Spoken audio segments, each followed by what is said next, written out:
Hello guys, this is Swati and welcome to my channel Man Ek दर्पण। आज मैं रिव्यू करूंगी सेंटा क्लैरिटा डाइट का, जिसके 3 सीज़न हैं और हमने तीनों सीज़न बिंज वॉच किए हैं कहा जाए तो, क्योंकि मैंने सीज़न 1 देखने का प्लान बनाया था और मैंने सोचा था फिर मैं उसका रिव्यू करूंगी। बट सीज़न 1 जब एंड होता है तो ऐसा क्रिटिकल पॉइंट होता है कि मन होता है आगे देखने का।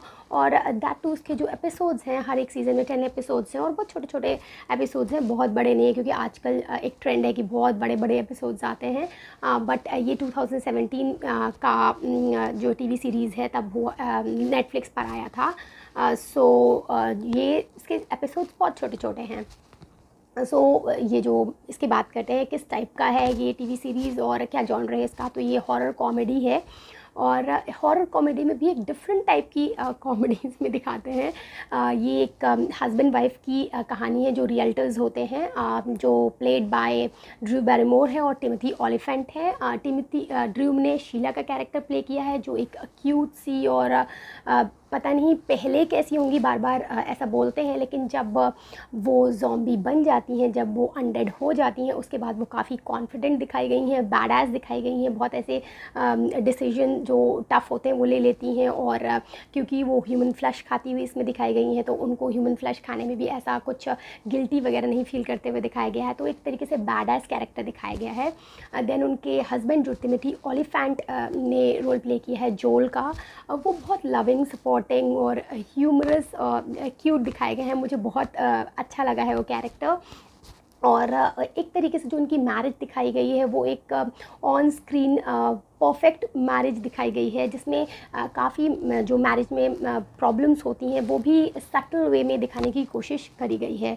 और ये दोनों होते हैं इनकी फैमिली में बच्ची होती है, एक टीनेज एबी के नाम से होती है। और इसी में साथ ही इनके नेबर्स को भी दिखाया गया है, जो दोनों कॉप्स हैं।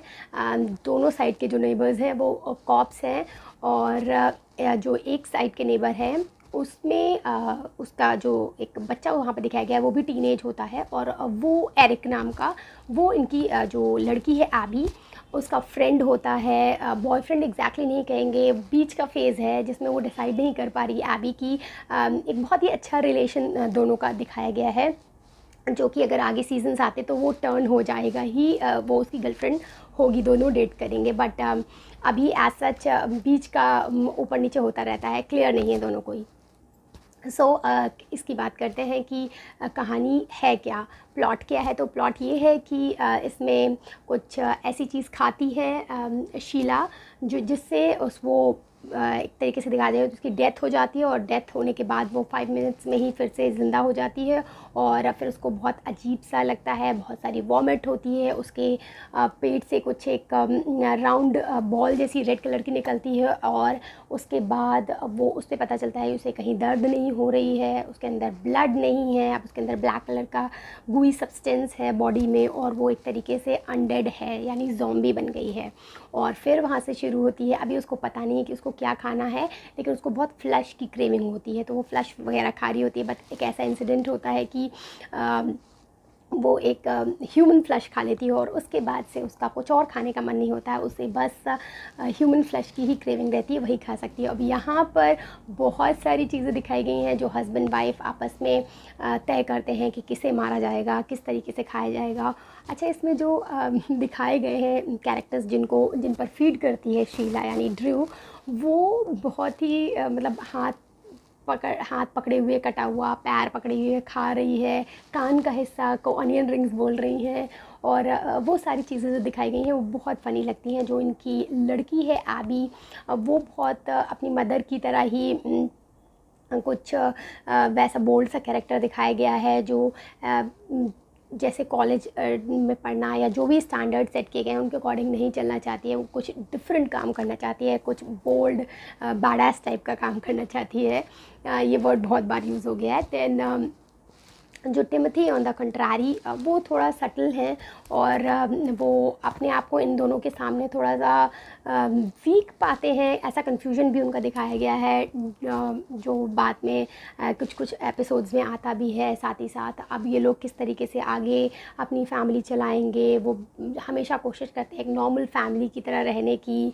और साथ ही साथ जो बगल में कॉप्स हैं उनका भी इंटरफेरेंस होता रहता है। इसमें एक कॉप की तो डेथ भी हो जाती है और दूसरे को इसमें एक गॉड का एंगल भी दिखाया गया है, जिसमें वो एक बोलते हैं कि गॉड का काम कर रही हैं। ये जब किसी को पता चल जाता है कि ये ज़ॉम्बी हैं और ये ह्यूमन फ्लैश खाती हैं, तो पता चलता है कि ये बस ख़राब लोगों को खाती हैं, जो बैड लोग होते हैं उन्हीं को खाती हैं। और काफ़ी डिफरेंट टाइप की टीवी सीरीज़ है जिसमें इस तरीके से ह्यूमन फ्लैश और ब्लड दिखेगा जैसे कुछ है ही नहीं। तो बहुत ज़्यादा गोर है और सबके लिए it's not everybody's cup of tea the gore they have shown in this series. और साथ ही साथ जो कुछ नाज़ी का एंगल भी दिखाया गया, बहुत फ़नी तरीके से दिखाया गया है। अगर इसके बारे में डीप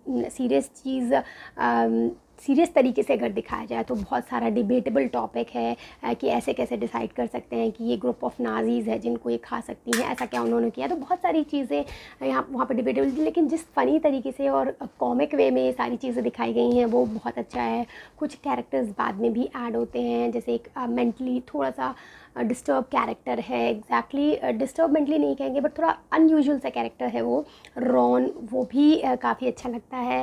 और किस तरीके से वो अपने आप को खुद ही ज़ॉम्बी बनाने के लिए पड़ा रहता है। और जो इन दोनों की केमिस्ट्री है टिमोथी और ड्रू की, एज अ शीला एंड जोल, वो बहुत अच्छी लगी है मुझे। इसमें जो बड़ी बड़ी मैरिज की प्रॉब्लम्स होती हैं, जो बड़े बड़े चीज़ें होती हैं, वो बहुत ही कॉमिक तरीके से, कभी इमोशनल होके वो जो क्लियर की गई हैं काफ़ी अच्छी हैं। मुझे ये जॉनरे बहुत अच्छा लगा, थोड़ा डिफरेंट लगा क्योंकि जिस तरीके से ड्रू बहुत क्यूट सी बनी है और एक तरफ वो इंटेस्टाइन्स निकाल रही हैं, जो भी आता है सामने जिसको वो अपना टारगेट बनाती हैं उसके ऊपर कूद जाती हैं उसको खाने के लिए, तो बहुत डिफरेंट लगता है देखने में और बहुत इंटरेस्टिंग लगता है। एक्चुअली मेरा तो ये टाइप था, मुझे बहुत अच्छा लग रहा था। देन और भी बहुत सारी चीज़ें एंड तक दिखाई गई हैं। 3 सीज़न्स का मैं यहाँ पर बनाऊँगी तो बहुत बड़ा हो जाएगा, लेकिन अगर आप इस तरीके की देखना चाहते हैं सीरीज़ जिसमें फैमिली ड्रामा भी चल रहा हो, क्योंकि ये दोनों परेशान भी रहते हैं कि वो हाई स्टैंडर्ड सेट नहीं कर रहे हैं अपनी बच्ची के लिए, क्योंकि वो चाहती है कि ये लोग हमेशा ऑनेस्ट रहें और सारी चीज़ें बताएं। उससे भी पता होता है ये सारी चीज़ें धीरे धीरे। और उसका जो एरिक फ्रेंड होता है वो काफ़ी इंटेलिजेंट गाय होता है और वो बहुत हेल्प करता है, तो उससे भी पता होता है। तो ये चारों का ग्रुप होता है जो सारी चीज़ें जो है सॉल्व कर रहे होते हैं। साथ ही साथ इसमें बीच में सर्बिया का भी एंगल आता है। कुछ ये लोग क्योर ढूंढने की कोशिश करते हैं, क्योर की जगह पे इनको कुछ और मिलता है। तो बहुत बहुत ट्विस्ट एंड टर्न्स दिखाए गए हैं और बहुत अच्छे अच्छे जो है टर्न्स हैं वो, जिससे हमेशा इंटरेस्ट बना रहता है, कभी बोरिंग नहीं लगती, कभी भी रिपीटेटिव मुझे नहीं लगी ये टीवी सीरीज़। और कब निकल गए 3 सीज़न बिल्कुल भी पता नहीं चला, और मैं 4th सीज़न का वेट कर रही थी कि शायद ये लोग फिर से, लेकिन पता चला कि कैंसिल कर दिया गया है, नहीं आएगा या उसका कुछ स्पिन ऑफ बनेगा। तो मेरे लिए ये बहुत ही अच्छी सीरीज़ थी, मुझे बहुत अच्छी लगी। It was my type of series. So अगर आपको इस तरीके की हॉरर कॉमेडी देखना पसंद है तो आप इसे आराम से देख सकते हैं, बहुत आराम से अच्छा लगेगा। छोटे छोटे से एपिसोड्स हैं, बिल्कुल बोर नहीं करेंगे। That's it, bye bye.